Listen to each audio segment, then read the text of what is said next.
नमस्कार दोस्तों, स्वागत है आपका एक बार फिर से हमारी YouTube channel SSC 13 point study में।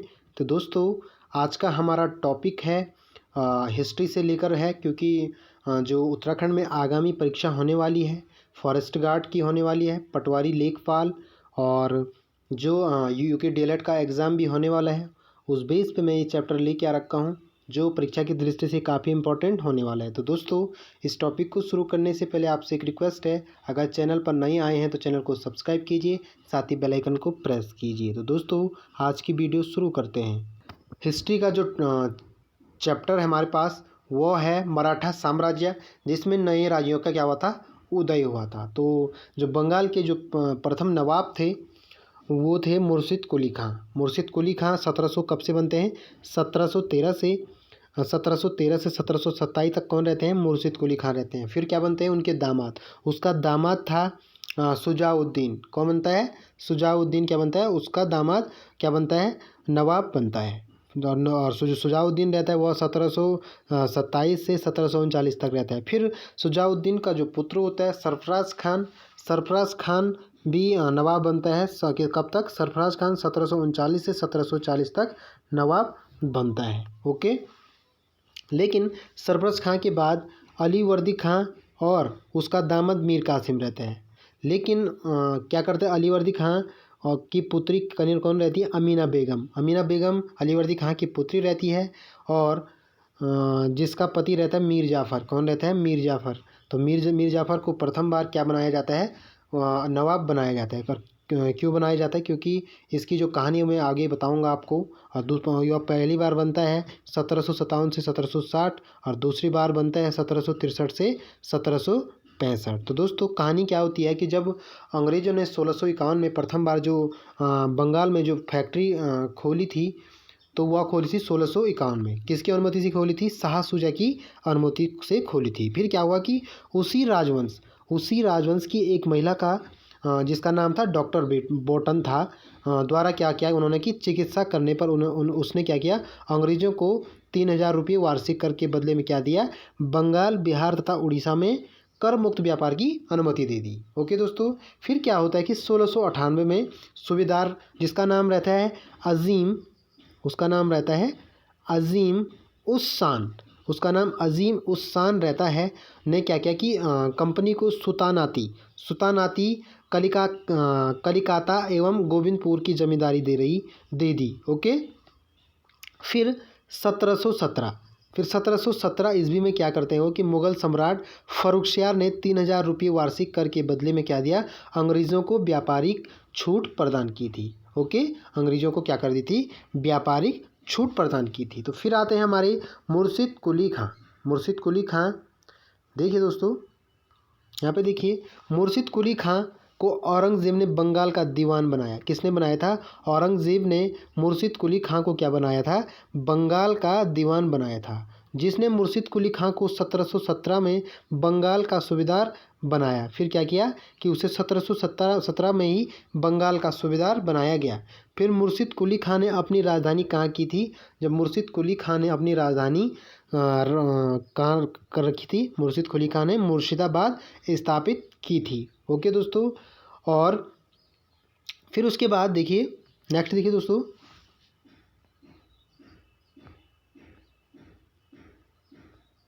यहाँ पे देखिए, मुर्शिद कुली खां ने इजारा व्यवस्था आरंभ की थी। जो मुर्शिद कुली खां ने इजारा व्यवस्था क्या की थी, खेतों को ऐसी किस पे दे दिया, लीज पे दे दिया था। मुर्शिद कुली खां ने इजारा व्यवस्था आरंभ की थी। ओके दोस्तों, फिर इसने गरीब खेतिहरों का कष्ट दूर करने हेतु तकावी ऋण, इसने गरीब जो किसान लोग थे और उनका कष्ट दूर करने के लिए तकावी ऋण दिया था। क्या दिया था, तकावी ऋण दिया था। और दोस्तों, मुर्शिद कुली खां ने क्या किया था कि नए भू राजस्व भूमि बंदोबस्त के जरिए जागीर भूमि एक बड़े भाग को खालसा भूमि बना दिया। तो जागीर भूमि थी, उसने जो जागीर भूमि थी क्या कर दिया था, उसे खालसा भूमि, जो जागीर भूमि थी उसे क्या किया, खालसा भूमि बना दिया। ओके, और तथा इजारा व्यवस्था आरंभ किया था। मैंने यही बताया कि उसने क्या किया था, इजारा व्यवस्था आरंभ किया था।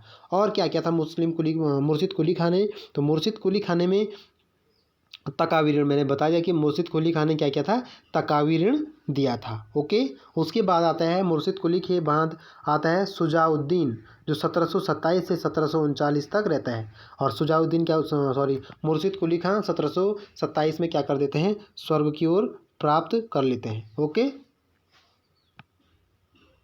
नेक्स्ट देखिए दोस्तों, सुजाउद्दीन। फिर क्या होता है कि मुर्शिद कुली खां का जो दामाद रहता है, जिसका नाम रहता है सुजाउद्दीन। सुजाउद्दीन मुर्शिद कुली खां का दामाद था और 1773 में बिहार का कार्यभार इसके अधीन हो गया। 1733 में उसने क्या किया कि जो बिहार का कार्यभार था वो किसके ऊपर आ गया है, वह सुजाउद्दीन के ऊपर आ गया है। ओके, फिर अलीवर्दी खां को बिहार का नायब सूबेदार बनाया गया। लेकिन उसके बाद क्या, अलीवर्दी खां जो रहते हैं उसे क्या किया गया कि बिहार का नायब सूबेदार बनाया गया। और 1727 में मुर्शिद कुली खां की मृत्यु हो जाती है। 1727 में क्या हो जाती है, मुर्शिद कुली खां मर जाता है। उसके बाद इसका दामाद सरफराज खां बंगाल पर, देखिए उसके बाद क्या होता है कि उसका दामाद रहता है बंगाल पर 1739 तक क्या करता है, शासन करता है। ओके, फिर आता है अली वर्दी खां आता है। सरफराज खान, आपको पता है कि आलम उद्दौला हैदर जंग की उपाधि धारण करता है। जो सरफराज खान रहता है वो क्या करता है, आलम उद्दौला हैदर जंग की उपाधि धारण करता है। कौन करता है, वो करता है सरफराज खान। ओके, फिर आता है अली वर्दी खां के बारे में देखिए। अली वर्दी खां 1740 से 1756 तक शासन करता है। और 1740 अली वर्दी खां का नवाब इसे मुग़ल बादशाह को 2 करोड़ देकर अपने पद को स्थायी बनाता है। उसको क्या करता है कि मुग़ल बादशाह को क्या कर देता है, 2 करोड़ देता है और अपने पद को क्या कर देता है, वो अली वर्दी खां स्थायी कर देता है। और जब सत्ता स्थायी हो गई तो उसने मुग़ल बादशाह को 16 वर्षों तक कभी भी नजराना राजस्व नहीं भेजा, क्योंकि उसका क्या हो गया था, जो पद था वो क्या हो गया था, स्थायी हो गया था। ओके, नेक्स्ट देखिए, मराठों द्वारा अलीवर्दी खां को बहुत क्षति उठानी पड़ी और तत्पश्चात सरदार रघुजी से 1751 में संधि कर ली गई। मराठों द्वारा अलीवर्दी खां को बहुत क्षति हुई। जो मराठा साम्राज्य का जो नवाब था उसने क्या किया कि अलीवर्दी खां को बहुत क्षति पहुंचाई। तत्पश्चात उसने क्या किया, सरदार रघुजी से क्या किया, 1751 में क्या कर दिया था, उसने संधि कर ली थी। ओके, नेक्स्ट देखिए, अलीवर्दी खान ने क्या किया कि यूरोपीय लोगों की तुलना मधुमक्खी की छत्ते से की थी। अलीवर्दी खान ने जो यूरोपीय लोग थे उनकी तुलना किससे की थी, मधुमक्खी के छत्ते से की थी। और उसके बाद उनकी 3 पुत्रियां थी। जो 1756 में अलीवर्दी खान की मृत्यु हो जाती है, उसकी कितनी पुत्री थी, 3 पुत्री थी। और 1756 में क्या हो जाता है, अलीवर्दी खान की मृत्यु हो जाती है। ओके, अलीवर्दी खान की मृत्यु के पश्चात उसकी सबसे छोटी लड़की का पति, जिसका नाम था सिराजुद्दौला, अलीवर्दी खां का जो दामाद था उसका नाम था सिराजुद्दौला, वह क्या बन गया, बंगाल का नवाब बन गया। ओके, नेक्स्ट देखिए,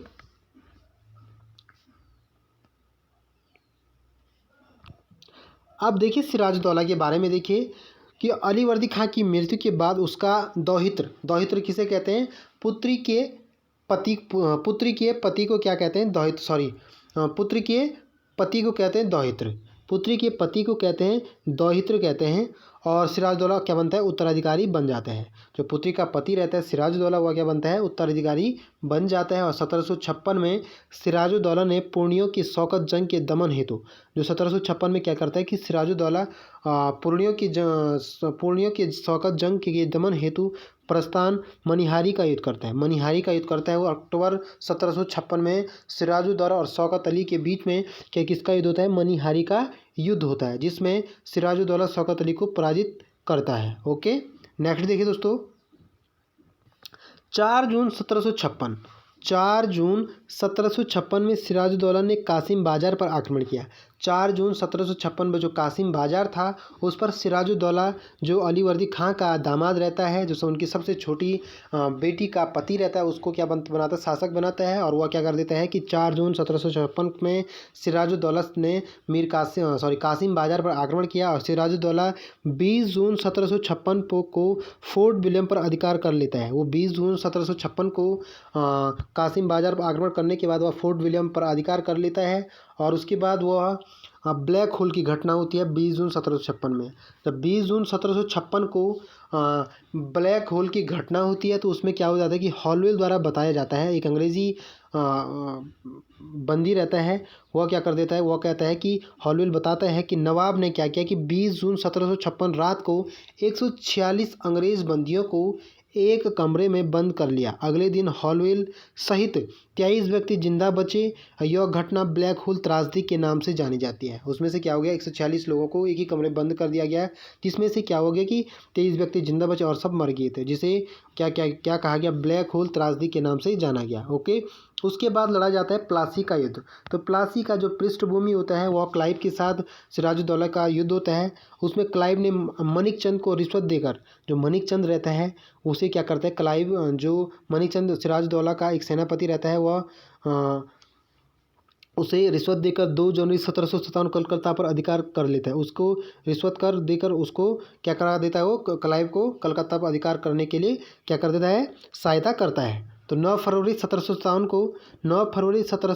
को नवाब ने क्लाइव से अलीनगर की संधि कर ली। 9 फरवरी 1757 को नवाब ने, जो सिराजुद्दौला रहता है, वो क्लाइव से क्या कर देता है, अलीनगर की संधि कर लेता है। और 18 अगस्त 1757 को अंग्रेज़ ने कलकत्ता पर अपनी टकसाल स्थापित की। 18 अगस्त 1857 में उसने 18 अगस्त 1757 को अंग्रेज़ ने कलकत्ता पर अपनी टकसाल स्थापित की। नवाब के प्रमुख अधिकारी उससे असंतुष्ट थे, जिसका फ़ायदा क्लाइव ने एक षड्यंत्र रचा। इस षड्यंत्र में सिराजुद्दौला का प्रथम सेनापति मीर जाफ़र, जो उससे क्या कर देता है, गद्दारी कर देता है। और मीर जाफ़र सेना का अन्य अधिकारी यार लतीफ़ और जगत सेठ शामिल थे। इन्होंने क्या कर दिया कि ये क्लाइव के साथ मिल जाते हैं और प्लासी के युद्ध में जो 23 जून 1757 को लड़ा जाता है, 23 जून 1757 को लड़ा जाता है सिराजुद्दौला और क्लाइव के बीच, जिसमें सिराजुद्दौला की हार हो जाती, क्योंकि जो मीर जाफ़र रहता है वह किसके साथ गद्दारी कर देता है, अपने नवाब के साथ, सिराजुद्दौला के साथ गद्दारी कर, और किसका साथ देता है, क्लाइव का साथ देता है, जिसमें कौन जीत जाता है, क्लाइव जीत जाता है। और क्लाइव की सेना में 950 यूरोपीय पैदल सेना थी, 1000 यूरोपीय तोपची थी, 50 नाविक थे और 2100 क्या थे, भारतीय सैनिक थे। ओके, फिर युद्ध में मीर जाफ़र ने नवाब सिराजुद्दौला को धोखा दिया। मैंने यही बताया कि युद्ध में क्या कर देता है, जो मीर जाफ़र रहता है, नवाब रहता है, जो सिराजुद्दौला को क्या कर देता है, धोखा दे देता है। और नवाब की ओर से मीर मदान और मोहनलाल, एक फ्रांसीसी सैनिक, ने भाग लिया था। और मीर मदान युद्ध में मारा गया, अंग्रेज विजयी हो गए। मीर मदान क्या हो जाता है, युद्ध में मारा गया, और उसमें क्या हो गया कि अंग्रेज विजयी हो जाते हैं। और नवाब भागकर कहाँ चले जाता है, जो सिराजुद्दौला रहते हैं वो भागकर कहाँ जाता है, मुर्शिदाबाद आ जाता है। ओके, और जब वो मुर्शिदाबाद आता है तो वह बंगाल का नवाब बनाया जाता है मीर जाफ़र को। 1757 से 1760 तक मीर जाफ़र को बंगाल का नवाब बनाया जाता है। और प्लासी के युद्ध के पश्चात अंग्रेज़ों ने मीर जाफ़र को बंगाल का नवाब बनाया। ओके, नेक्स्ट देखिए, फिर मीर जाफ़र को कर्नल क्लाइव का गधा कहा गया। फिर मीर जाफ़र को क्या गया, क्योंकि उसने अपने नवाब को धोखा दिया, और इसे क्या कहा गया कि कर्नल क्लाइव का गधा मीर जाफ़र को कहा जाता है। फिर मीर जाफ़र के कार्यकाल में बांटो व राज करो की नीति, ये क्वेश्चन बन सकता है कि बांटो व राज करो की नीति किसके कार्यकाल में चलाई गई थी, तो वह थे मीर जाफ़र के कार्यकाल में। ओके, 25 फरवरी 1760 में क्लाइव इंग्लैंड वापस लौटा। फिर 25 फरवरी 1760 में क्या हो गया, इंग्लैंड वापस लौट जाता है क्लाइव। फिर वापस लौटता है तो जो मीर जाफ़र रहता है वो अपनी मनमानी करता है, जिससे अंग्रेज़ों को उसके कार्य से खुशी नहीं होती है। उसके पश्चात वो क्या कर देते हैं कि मीर कासिम को, उसकी जगह पर क्या कर देते हैं, मीर कासिम को नवाब बना लेते हैं। फिर 1760 से 1763 तक मीर कासिम को नवाब बनाते हैं, क्योंकि जो नवाब थे वो अंग्रेज़ों की कठपुतली बन गए थे। जो अंग्रेज़ी कठपुतली बन गए थे, जो नवाब थे मीर कासिम और मीर जाफ़र कठपुतली के हिसाब से चल रहे थे। और मीर कासिम अलीवर्दी खां के बाद दूसरा सबसे योग्य शासक बनता है। जो अलीवर्दी खां रहता है उससे के बाद सबसे योग्य शासक कौन बनता है, मीर कासिम। तो मीर कासिम अलीवर्दी खां के बाद दूसरा सबसे योग्य शासक बनता है। और मीर कासिम ने मुर्शिदाबाद से मुंगेर स्थानांतरित कर ली। जो मीर कासिम रहता है वह अपनी राजधानी क्या कर देता है कि मुर्शिदाबाद से मुंगेर अपनी राजधानी मीर कासिम स्थानांतरित कर देता है। ओके, नेक्स्ट देखिए, फिर मीर अपनी राजधानी स्थानांतरित, फिर इसका कार्य भी अंग्रेज़ों को पसंद नहीं आता है, जिसके बाद वो क्या करते हैं कि दोबारा मीर जाफ़र को क्या कर देते हैं कि बंगाल का नवाब घोषित कर देते हैं। कि फिर क्या हो जाता है कि 1763 तक 1763 से 1765 तक मीर जाफ़र ही नवाब रहता है। और पटना की घटना के कारण कंपनी ने जुलाई 1763 में क्या कर दिया कि मीर जाफ़र को नवाब घोषित। कब पटना की घटना होती है 1763 में, जब क्या कर देते हैं कि मीर जाफ़र को ही नवाब घोषित कर दिया जाता है। फिर मीर कासिम के बाद मीर कासिम के विरुद्ध क्या कर देते हैं, ये युद्ध कर देते हैं। फिर कंपनी से लेकर कंपनी के केवल 2.5% नमक कर लेने के अतिरिक्त कंपनी को सभी करों से मुक्त कर दिया गया। फिर क्या कर देते हैं वो किस 1764 को एक बक्सर का युद्ध लड़ देते हैं। फिर 1764 में 22 अक्टूबर मीर कासिम के विरुद्ध वो 1764 में युद्ध लड़ लेते हैं। और मीर कासिम अवध के नवाब शुजाउद्दौला के पास पहुंचा और उस समय मुग़ल सम्राट भी उपस्थित था। फिर इन तीनों जो मुग़ल सम्राट रहता है वो भी क्या कर देता है, युद्ध लड़ लेता है। जो मुग़लों का नवाब रहता है उस टाइम वह शाह आलम द्वितीय रहता है। और शाह आलम द्वितीय, मीर कासिम और शुजाउद्दौला मिलकर क्या कर देते हैं कि बक्सर के युद्ध में अंग्रेज़ों के विरुद्ध युद्ध लड़ते हैं। लेकिन इन तीनों ने अपनी संयुक्त सेना अंग्रेज़ के विरुद्ध लड़ा। लेकिन 22 अक्टूबर 1764 को जो अंग्रेजी नेतृत्व कर रहा था हेक्टर मुनरो, तो हेक्टर मुनरो अंग्रेज़ी सेना से इस सेना को पराजित कर देता है। जो अंग्रेज़ी सेना थी वो इस संयुक्त सेना शाह आलम द्वितीय, शुजाउद्दौला और मीर कासिम की सेना को पराजित कर देता और बक्सर का युद्ध जीत जाता है। ओके, तो बक्सर जब जीत जाता है तो बक्सर के युद्ध में मीर कासिम की मृत्यु हो जाती है। मीर कासिम युद्ध में घायल हो जाता है और मीर कासिम की मृत्यु हो जाती है। ओके दोस्तों, तो इसकी पूरी कहानी यही है। और इसके बाद नजमुद्दौला नवाब बनता है। मीर जाफ़र के अल्पसंख्यक का नजमुद्दौला को नवाब बनाया जाता है। और नवाब बनाने के बाद क्लाइव ने मुग़ल सम्राट और अवध के नवाब से इलाहाबाद की 2 अलग संधियाँ कर देता है। फिर क्या कर देता है, नजमुद्दौला अंतिम नवाब रहता है। और यह क्या कर देता है कि जो क्लाइव था ये क्या कर देता है, मुग़ल सम्राट और अवध के नवाब से इलाहाबाद की 2 अलग संधियाँ कर देता है। फिर एक प्रथम संधि होती है इलाहाबाद की संधि, जो 12 अगस्त 1756 की होती है। फिर दूसरी संधि होती है इलाहाबाद की दूसरी संधि होती है 16 अगस्त 1765 में होती है। फिर अवध के नवाब आते हैं मीर मोहम्मद नासिर, शहादत खां, जिसमें सफदर जंग होती है, जिसमें शुजाउद्दौला, आसफदौला, वजीर अली, आदत अली खां। फिर इसमें से भी आदत अली खां 1798 से 1814 तक रहता है। और इसका पुत्र रहता है हैदर अली और अली शाह रहता है। हैदर अली का पुत्र रहता है नासिर हैदर, अली शाह का पुत्र भी रहता है अजीम अली शाह। फिर मुस्ताफ़ अली आता है, वाजिद अली शाह आता है, सुलेमान कादर आता है, फिर मिजासिर कादिर आता है। तो इसको आगे दूसरे भाग 2 में करेंगे। तो दोस्तों आज के लिए बस इतना ही, मिलते हैं अपने अगले वीडियो में, तब तक के लिए धन्यवाद।